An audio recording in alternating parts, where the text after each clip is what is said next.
Video ചെയ്യാം എന്ന് വെച്ച് നമ്മളൊരു വിഷയം സെലക്ട് ചെയ്തു. വിഷയം എന്താണെന്ന് വെച്ച് കഴിഞ്ഞാൽ ടാക്സ് റിട്ടേൺ എന്നുള്ളതിനെക്കുറിച്ചാണ്. പൊതുവിൽ നമ്മൾ ടാക്സ് റിട്ടേണിനെ കുറിച്ച് നമ്മൾ സംസാരിക്കും. ജർമ്മനിയിലെ ടാക്സ് റിട്ടേണിനെ കുറിച്ച് ഒരുപാട് പേര് പറഞ്ഞിട്ടുണ്ട്.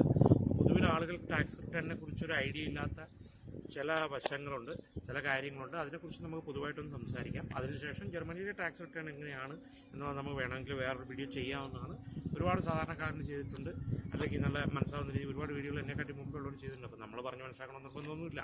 ഇതിപ്പോൾ എന്ന് പറഞ്ഞാൽ നമ്മുടെ ഒരു ഡ്രൈവർ സുഹൃത്ത് നമുക്ക് വേറൊരു രാജ്യത്ത് നിന്ന് എങ്ങനെയാണ് ചേട്ടാ എൻ്റെ കൂടെയുള്ളവർക്കൊക്കെ ടാക്സ് റിട്ടേൺ കിട്ടി, എനിക്ക് കിട്ടിയില്ല, എന്താണ് കാരണം, അല്ലെങ്കിൽ എനിക്കത് എന്ത് ചെയ്യാൻ പറ്റും എന്ന് ചോദിച്ചുകൊണ്ടാണ് ഞാനിപ്പോൾ ഈ വീഡിയോ ചെയ്യുന്നത്.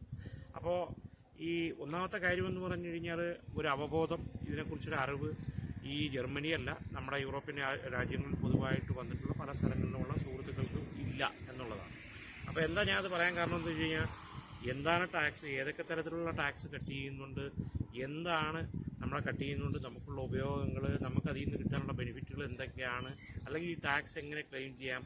എല്ലാ വർഷവും ടാക്സ് സബ്മിറ്റ് ചെയ്യണം. യൂറോപ്യൻ രാജ്യങ്ങളിൽ പൊതുവെ, ജർമ്മനിയിൽ പ്രത്യേകിച്ചും എല്ലാ വർഷവും നമ്മൾ തീർച്ചയായിട്ടും നമ്മുടെ ടാക്സ് സബ്മിറ്റ് ചെയ്യണം. ഇല്ലെങ്കിൽ ടാക്സ് ഓഫീസിൽ നിന്ന് നമുക്ക് നോട്ടീസ് വരും, മേ ബി അതൊരു ഫൈൻ ആയേക്കാം. അതൊക്കെ ഒരു കാലാവധി ഉണ്ടാകും, ഉടനെയൊന്നും അങ്ങനെ വരുന്ന കാര്യങ്ങളല്ല. അപ്പോൾ ഞാൻ പറഞ്ഞ ഇതൊക്കെയാണ്. അപ്പം എന്താണ് അതിൻ്റെ കാരണങ്ങളെന്ന് പറഞ്ഞു കഴിഞ്ഞാൽ, അപ്പോൾ നമുക്ക് ഇതിനെക്കുറിച്ച് പൊതുവായിട്ടൊന്ന് പറയുമ്പോൾ, ടാക്സ് റിട്ടേണിനെ കുറിച്ച് പറയുമ്പോൾ, ടാക്സ് റിട്ടേൺ എങ്ങനെ മേടിക്കാം, അല്ലെങ്കിൽ ടാക്സ് റിട്ടേണിൻ്റെ ആവശ്യകത, അല്ലെങ്കിൽ ടാക്സ് സബ്മിറ്റ് ചെയ്യേണ്ട ആവശ്യകത എന്താണ്. ഇപ്പോൾ യൂറോപ്യൻ രാജ്യങ്ങളിൽ പൊതുവേ നമ്മൾ ചെയ്യുന്ന ജോലിയുടെ വരുമാനം എത്രയാണ്, നമ്മൾക്ക് എത്രയാണ് ഇവിടുന്ന് കിട്ടുന്ന വർഷ വരുമാനം എന്ന് നമ്മൾ ഗവൺമെൻറ്റിനെ ബോധ്യപ്പെടുത്തണം. കാര്യം നമ്മളിപ്പോൾ ഒരു പണിക്ക് വന്നാൽ ഇത്ര രൂപ മണിക്കൂർ, അല്ലെങ്കിൽ ഇത്ര മാസം ഇത്ര രൂപ എന്നൊരു എഗ്രിമെൻ്റൊക്കെ ഒപ്പിട്ടിട്ടാണ് ഇവിടെ വരുന്ന എംപ്ലോയ്മെൻറ്റ്, നമ്മളെ ലേബർ ഡിപ്പാർട്ട്മെൻറ്റ് അപ്രൂവൽ കൊടുത്ത് അത് പെർമിറ്റ് വെച്ച് നമ്മൾ ഇമിഗ്രേഷൻ വിസയ്ക്ക് അപ്ലൈ ചെയ്ത് വരുന്നത്. അപ്പോൾ ഈ രാജ്യത്തിൻ്റെ സാമ്പത്തിക സ്ഥിതിയിൽ നിന്ന് നമ്മൾ ഉണ്ടാക്കുന്നതിൽ ഇത്ര ശതമാനം ഗവൺമെൻറ്റിന് അടയ്ക്കണം, അടയ്ക്കുന്നതിൽ നിന്ന് ഇത്ര ശതമാനം ഗവൺമെൻറ് തിരിച്ച് നമുക്കും തരുന്നുണ്ട്. അപ്പോൾ ഈ ടാക്സ് റിട്ടേൺ അല്ലെങ്കിൽ ഇതിങ്ങനെ ചെയ്യുമ്പോൾ ഒരു വർഷത്തെ ടാക്സ് റിട്ടേൺ എങ്ങനെ അടയ്ക്കാം അല്ലെങ്കിൽ ചെയ്യാം എന്നുള്ളത്, ഈ ടാക്സ് റിട്ടേൺ അടയ്ക്കുന്നതിനും ചെയ്യുന്നതിനും പറയുന്നതിനും നമ്മൾ മനസ്സിലാക്കാം. നമുക്ക് ടാക്സ് നമ്പർ എന്ന് പറയുന്ന ഒരു സംവിധാനമാണ്. അതായത് നമ്മൾ ഈ ഫെഡറൽ യൂറോപ്യൻ ലോ അനുസരിച്ച്, അല്ലെങ്കിൽ ഫെഡറൽ ലോ അനുസരിച്ച് നമുക്ക് ഒരു രാജ്യത്ത് ജോലി ചെയ്യുമ്പോൾ നമുക്ക് ആദ്യം നമ്മളിവിടെ വന്നു കഴിഞ്ഞാൽ ആദ്യം ചെയ്യുന്നതെന്ന് പറഞ്ഞാൽ നമ്മളൊരു അഡ്രസ്സ് രജിസ്റ്റർ ചെയ്യും. കമ്പനിയിലായിരിക്കും, കമ്പനി എടുത്തിരുന്ന വീട്ടിലായിരിക്കും, എവിടെയെങ്കിലും ആയിരിക്കും. ആ ഒരു അഡ്രസ്സ് രജിസ്റ്റർ ചെയ്തതിന് ശേഷം നമുക്ക് അടുത്ത ചെയ്യുന്ന പ്രക്രിയ എന്താണെന്നറിയാമോ, നമ്മുടെ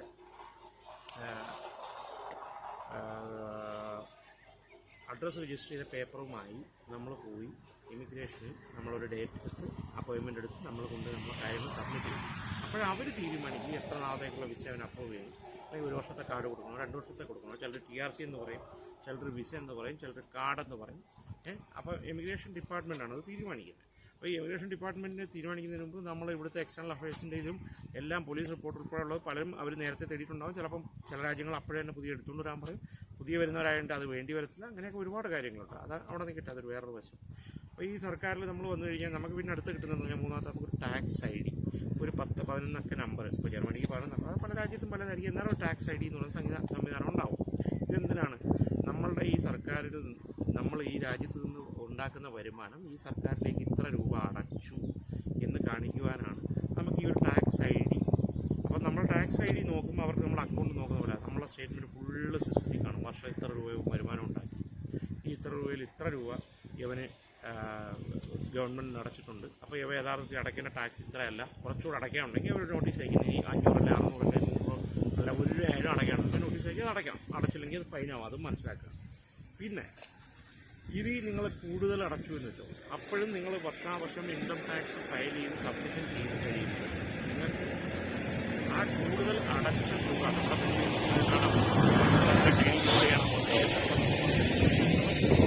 പറഞ്ഞ പോലെ ആ വർഷാവർഷം കൂടുതൽ അടച്ച തുക എന്താണെന്ന് വെച്ചാൽ അത് നമുക്ക് ലഭിക്കും. ഉദാഹരണത്തിന് എനിക്കൊരു 25,000 രൂപ വർഷ വരുമാനമാണ് നമുക്ക്. വർഷ വരുമാനം എനിക്ക് 25,000 രൂപ. അപ്പോൾ നമ്മൾ വിചാരിക്കും എന്തായി ടാക്സ് ID ഇത്ര രൂപ കാണിച്ച് അതിൻ്റെ വരുമാനം നമ്മൾ അക്കൗണ്ടിൽ വരും. വരുമാനം എത്രയാണ് ശമ്പളം ടാക്സ് കഴിയുമ്പോൾ. അപ്പോൾ ആ ശമ്പളം എങ്ങനെയാണെന്ന് വിനിയോഗിക്കാൻ മാന്യമായിട്ട് തന്നെ എങ്ങനെ വേണമെങ്കിലും പറഞ്ഞാൽ കുറച്ച് പ്രവർത്തികൾക്ക് വിനിയോഗിക്കുന്നത്, രാജ്യത്തുള്ള പ്രവർത്തനങ്ങൾക്ക് ഉപയോഗിക്കുന്നത്, മാന്യമായ ജീവിതമായ കാര്യത്തിന് എന്ത് കാര്യങ്ങൾക്കാലും നല്ല രീതിയിൽ നമുക്ക് ഉപയോഗിക്കാവുന്നതാണ്. അപ്പം ഈ പൈസയ്ക്ക് പിന്നെ ടാക്സ് ഉണ്ട്. അതിൻ്റെ ടാക്സ് ഓൾറെഡി നമ്മൾ ജോലി ചെയ്ത് 25,000 രൂപ ടാക്സ് കഴിഞ്ഞ് ചിലപ്പം 20,000 രൂപ വരുമാനം അക്കൗണ്ടിൽ വരും. അതിൽ നിന്നാണ് നമ്മൾ മറ്റു ജീവിത നമ്മുടെ പേഴ്സണൽ ചിലവുകൾ എല്ലാം കൂടെ ഇങ്ങനെ നടന്നു പോകുന്നു. അപ്പോൾ അത് കഴിഞ്ഞിട്ട് ഈ 25,000 രൂപ സ്ഥാനത്ത് നിങ്ങൾ 26,000 രൂപ ജോലി ചെയ്യുന്നത്, ആ 26,000 രൂപ ജോലി ചെയ്യുമ്പോൾ നിങ്ങൾക്ക് ടാക്സ് കിട്ടണം എന്ന് പറഞ്ഞു കഴിഞ്ഞാൽ ഇതിൻ്റെ ഏറ്റവും ആദ്യത്തെ ഘട്ടം, ഒന്നാമത്തെ കൊല്ലം യൂറോപ്യൻ രാജ്യങ്ങൾ പൊതുവായിട്ട് ജർമ്മനിയിലും അതുകൊണ്ട് എല്ലാ രാജ്യങ്ങളും നമ്മളിപ്പോൾ ഈ രാജ്യത്ത് വന്നാൽ അവർ നമുക്കൊരു സെറ്റിൽമെൻറ്റ് മണി എന്ന് പറയുന്ന സംവിധാനമുണ്ട്. അപ്പോൾ നിങ്ങൾ വന്നു, നിങ്ങൾ 25,000 രൂപ വരുമാനമുള്ള ജോലി കാണിച്ചിട്ടാണ് വന്നത്. നിങ്ങളിവിടെ വന്ന് 25,000 ചെയ്തില്ല, 24,999 ചെയ്തുള്ളെങ്കിൽ സിസ്റ്റത്തിൽ അവർ നോക്കും. അപ്പോൾ ഇവൻ മിനിമം ജോലി ചെയ്തിട്ടില്ല, അപ്പം ഇവൻ ആ ഫുൾ എമൗണ്ട് ടാക്സ് റീഫണ്ട് ചെയ്യും. ഒന്നാമത്തെ കൊല്ലത്തെ കാര്യങ്ങളാണ്. അതെന്തിനാന്ന് വെച്ചാൽ ഒരു സെറ്റിൽമെൻറ്റ് മണി, അതായത് നമ്മളെ അവിടുന്ന് ഇവിടേക്ക് പറിച്ചു തരുമ്പോൾ നമുക്ക് ആവശ്യമായ കാര്യങ്ങൾക്ക് ഉപയോഗിക്കാൻ സർക്കാരിൻ്റെ സൈഡിൽ നിന്നൊരു ധനസഹായമായിട്ടാണ് നമുക്ക് ഇതവർ ചെയ്യുന്നൊരു സഹായം. അത് കഴിഞ്ഞ് രണ്ടാം കൊല്ലവും നിങ്ങൾ ഇതേ പ്രതീക്ഷ വെച്ച് പുലർത്തിക്കൊണ്ട് ചെല്ലരുത്. ഇനി ഒന്നാം കൊല്ലം തന്നെ ആയാലും നിങ്ങൾ ഈ 25,000 എന്നുള്ളത് 26,000 30,000 ജോലി ചെയ്ത് കഴിഞ്ഞാൽ നിങ്ങൾക്ക് ആ ടാക്സ് റിട്ടേൺ കിട്ടില്ല. ഇത്ര ഒരു ശതമാനം, ഒരു 500, 600 ആ ഒരു റേഞ്ചിലുള്ള നിങ്ങൾ എത്രയാണ് എക്സ്ട്രാ ചെയ്ത് അതിലൊരു ഇത്ര പെർസെൻറ്റാണ് നിങ്ങൾക്ക് കിട്ടുന്നത്. എനിക്ക് അങ്ങനെ കിട്ടിയിട്ടുള്ളൂ. എൻ്റെ അനുഭവം കൂടെയാണ് ഞാൻ നിങ്ങളോട് ഷെയർ ചെയ്യുന്നത്. അപ്പോൾ രണ്ടാം കൊല്ലം നിങ്ങൾ ഇതേപോലെ പറയും, നിങ്ങൾ 25,000 രൂപ ജോലി ചെയ്ത് കൊണ്ട് ചെല്ലും, അടയ്ക്കാൻ ശ്രമിക്കും, നടക്കുന്നില്ല, നിങ്ങൾക്ക് ടാക്സ് റിട്ടേൺ കിട്ടുന്നില്ല. അല്ലെങ്കിൽ നിങ്ങൾ എന്ത് ചെയ്യും, ഇത് ഇത്രയും ചെയ്തതിൻ്റെ പശ്ചാത്തലത്തിൽ നിങ്ങൾ പോയിട്ട് അടയ്ക്കാൻ ശ്രമിക്കുമ്പോൾ നിങ്ങൾക്ക് ടാക്സ് അവർ ഓഫീസിൽ നിന്ന് എഴുതി കാണിക്കും, ഒരു 5 രൂപ നിങ്ങൾക്ക് റിട്ടേൺ ഉള്ളൂ, അല്ലെങ്കിൽ 10 രൂപയേ ഉള്ളൂ. അപ്പോൾ എന്താ കാര്യം, നിങ്ങൾ ആ 25,000 രൂപയ്ക്ക് മേളിൽ ജോലി ചെയ്തപ്പോൾ നിങ്ങൾക്ക് ആ ഉള്ള 5 രൂപ 10 രൂപ അതിൻ്റെ ആ ഒരു എത്ര പെർസെൻറ്റേജ് അതേ കിട്ടാനുള്ളൂ. പറഞ്ഞു കൊടുത്തത് 5 രൂപ എന്ന് പറഞ്ഞാൽ ഒരു 50 രൂപ ആയിരിക്കും അധികം നിങ്ങൾ ചെയ്തിട്ടുള്ളത്. അപ്പോൾ അതിൻ്റെ ഒരു 5 രൂപയായിരിക്കും ചിലപ്പോൾ നിങ്ങൾക്ക് റിട്ടേൺ കിട്ടുന്നത്. അല്ലാതെ നിങ്ങൾ ഈ പറഞ്ഞ 25,000 രൂപ വരെയുള്ള ടാക്സ് നിങ്ങളെ എഗ്രിമെൻറ്റുള്ളതാണ്. അതിനകത്ത് നിന്ന് നിങ്ങൾക്ക് യഥാർത്ഥത്തിൽ ഒന്നും റിട്ടേൺ ചെയ്യാൻ കാണത്തില്ല. മാത്രമല്ല ഇതിനകത്ത് വേറെ ഒരു വലിയ വശമുള്ളത് എന്താണെന്ന് വെച്ച് കഴിഞ്ഞാൽ, നിങ്ങൾ ചിലപ്പം കഴിഞ്ഞ വർഷത്തെ പ്രതീക്ഷിച്ചുകൊണ്ടായിരിക്കും ഇപ്രാവശ്യം കൊണ്ട് ചെല്ലുന്നത് ഈ സാധനം ടാക്സ് ചെയ്യുന്നത്. അപ്പോൾ നിങ്ങൾ 25,000-ന് പകരം 26,000 30,000 ചെയ്തിട്ടുണ്ടെങ്കിൽ നിങ്ങൾക്ക് ടാക്സ് റിട്ടേൺ കിട്ടില്ല എന്നുള്ളത് നമ്മൾ പറഞ്ഞു കഴിഞ്ഞു. അപ്പം 25,000-നകത്തേ ചെയ്തുള്ളൂ എന്ന് വെച്ചോ. അപ്പോൾ 25,000 ആവുമ്പോൾ ഇനി ഒരു 500 അല്ലെങ്കിൽ 1000 നമുക്ക് കുറവുണ്ടെന്ന് വെച്ചോ. അപ്പോഴും നിങ്ങൾക്ക് നോട്ടീസ് വരും, നിങ്ങൾക്ക് ഇത്ര രൂപ നിങ്ങൾ ടാക്സ് പേ ചെയ്യുകയാണ്, നിങ്ങൾ ടാക്സ് പേ ചെയ്തില്ല, നിങ്ങൾ ഇതടയ്ക്കാൻ പറയും. കാര്യം അത് നിങ്ങൾ എഗ്രിമെൻറ്റിലുള്ളതാണ്, കഴിഞ്ഞ വർഷം നിങ്ങൾ അടച്ചതാണ്, ഈ കാര്യങ്ങളാണ്. ഇങ്ങനെയുള്ള കാര്യങ്ങളാണ് ഇവിടെ സംഭവിക്കുന്നത്. അങ്ങനെ മനസ്സിലായി. അപ്പം അല്ലെങ്കിൽ നിങ്ങൾ അക്കൗണ്ടിൽ ഇത്ര രൂപ കൂടുതൽ ആ വർഷം ക്രെഡിറ്റ് ആയിട്ടുണ്ടെന്ന് അവർക്കറിയാം. അവർക്ക് സിസ്റ്റം ഇലക്ട്രോണിക്കലി എല്ലാം അറിയാം. അപ്പോൾ അവർ പറയും ഇത്ര രൂപ നോട്ടീസ്, ഇത്ര രൂപ നിങ്ങൾ ടാക്സ് അടയ്ക്കാണ്ട്, അല്ലെങ്കിൽ സോഴ്സ് കാണിക്കും ടാക്സ് അടയ്ക്കുന്നു പറയും. അപ്പോൾ ഇതാണ് ഒരു ടാക്സ് അടയ്ക്കുന്നതിൻ്റെ അല്ലെങ്കിൽ ഒരു ടാക്സ് ഐ ഡി വേണ്ടതിൻ്റെ പ്രാധാന്യം. നമ്മൾ എന്തായാലും ഇങ്ങനെ വളരെ പെട്ടെന്ന് 5 മിനിറ്റ് കൊണ്ടാണ് ഇത് പറഞ്ഞു തീർത്തത്. പക്ഷേ ഇതിങ്ങനെയല്ല, എലാബറേറ്റായിട്ട് സംസാരിക്കേണ്ട ഒരു വിഷയമാണ്. സാധാരണക്കാരന് പെട്ടെന്നൊന്ന് മനസ്സിലാവാൻ ഞാൻ ചെറിയ തോതിൽ പറഞ്ഞു. സംശയമുള്ളവർക്ക് ചോദിക്കാം.